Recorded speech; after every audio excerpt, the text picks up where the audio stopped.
sorry for keeping you waiting these 3 months. I was super busy grinding with the Rubik's Cube because this is what I do for a living. I am 3 times world record holder doing it blindfolded, and I'm training to get the 4th record.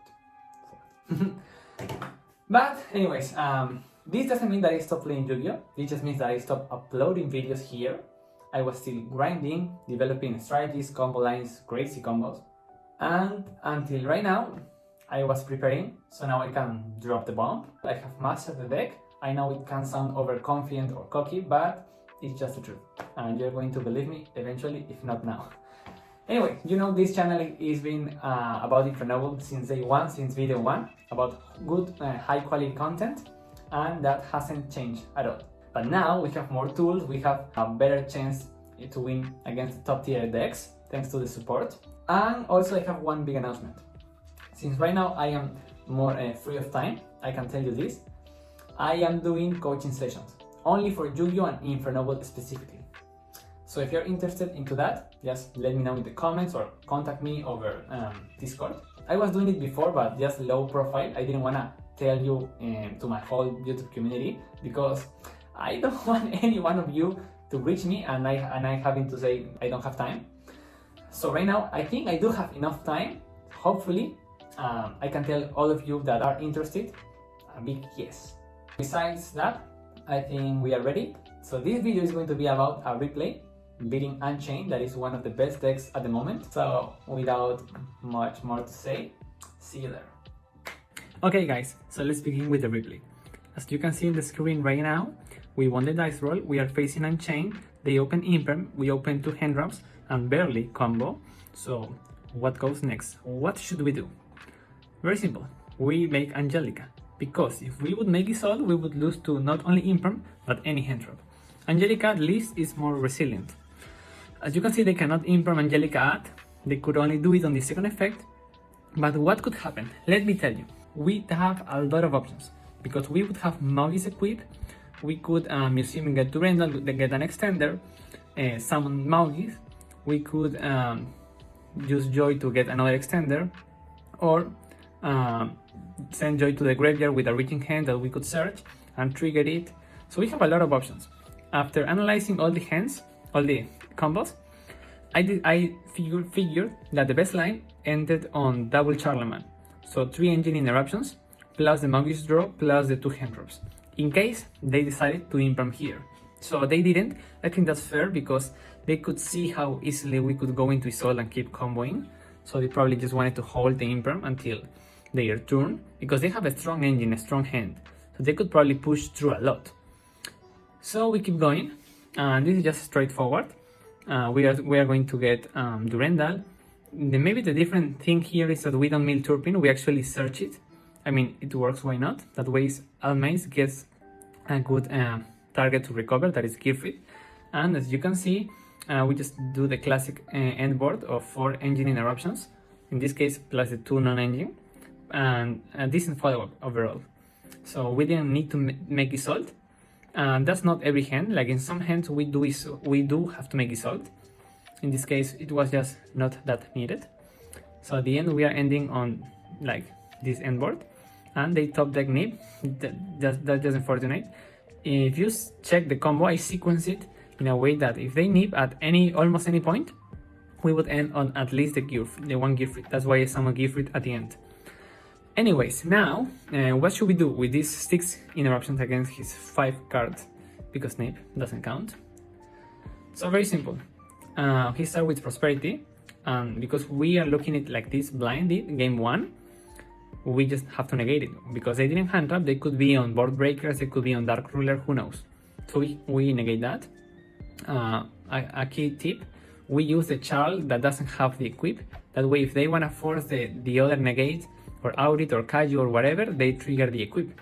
Okay, so with that in mind, now they go Imperm on Gilfit. We let it go because we don't want to get blown by unevenly. Usually they would just Imperm the Spelltrap negate and evenly anyways, but Oliver was with targeting protection, so that's a fair argument of why they just Imperm the Gilfit. Or just any board breaking in general, like maybe a Trust. So now we realize they are on Unchained. So what can we do to win? We just need to know like all the game state. At this point, these 3 cards are unknown for us, so that's our issue. 3 unknowns. So anyways, he gets the one that this card can pop. We are fine with it. He sets and try to, you know, combo. So at this point we don't really care. We let it go. Like, we know what we lose to.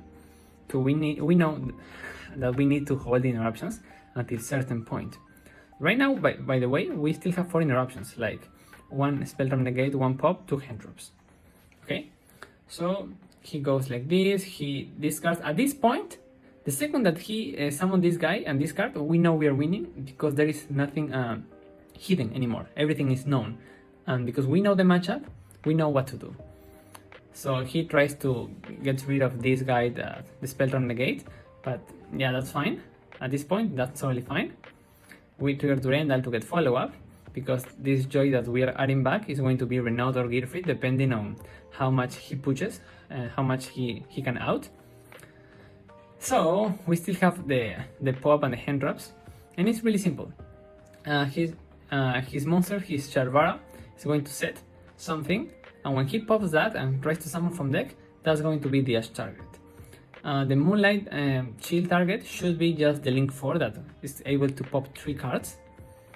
And we should just use this to force the Yama, so Yama cannot bring any interruptions or any, like, you know, quick effect in our turn. So we just force it like this, because in general popping is not that good against Unchained. So now, as you can see, we are doing what I told you. We let him try to destroy our board, even though it's not worth, I mean, he's not going to make it. Yeah, we negated the Link 4, we Ash the trap, he tries to do whatever he can, but it's not enough. And just, I mean, without the top deck, just with Joy and Museum, and Turbine in Graveyard and Maugis for a draw, that should be enough to make game. Heritage just made it easier. So this is straightforward, I don't have to explain it, we are winning. Anyways, the important part of this replay is just game 2 anyways, not game 1. So let's just wait. As you can see, I'm sequencing. He cannot interrupt our board anymore. I mean, the Sharvara is not enough because Gift could negate any interruptions. Because he could, like, Sharvara pop something and then the Link 4 pops, but we have Gift negate, so it's not going to matter. At this point, we spin it back. We could make access code, but it's not needed. I'd rather not reveal that I play access code and just win that way. Now game 2, see what happens. We open 4 non-engine. You could think that this is crazy good, but we cannot win without engine. We physically cannot. So what's the game plan here? Stall, because we don't even know if our top deck is going to be engine. So we just try to stall and not in time, I mean stall in turns, to get like at least a couple of draws. So Eclipse and Nip are really good at stopping an OTK, because Nip could reset the board, but he had the crossout.